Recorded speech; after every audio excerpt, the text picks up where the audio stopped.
இந்த காலை வேளையில எத்தனை பேர் உண்மையா இதுவரையில நான் எப்படி இருந்தேன்னு அதெல்லாம் நான் விட்டுடுறேன், இந்த காலை முதல் என் உள்ளான மனுஷன் பலப்படும்படியாய், தேவனோடு இடைப்படும்படியாய், தேவ பிரசன்னத்தை அனுபவிக்கும்படியாய், ஆண்டவரே நீயும் நானும் என்ற இடத்திற்கு நான் வருவதற்கு என்ன ஒப்பு கொடுக்கிறேன்னு சொல்றவங்க கரங்களை உயர்த்தி ஆண்டவரை பார்த்து சொல்லுங்க. நித்தமும் கிருபையால் நிறைந்து நான் ஜெபிக்க என்னாலும் அணைத்து கொள்ளு,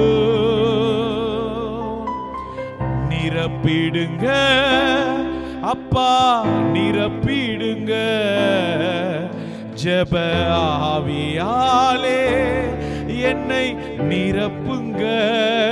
எத்தனை பேர் கேட்கிறோம்? நிரப்பிடுங்க அப்பா நிரப்பி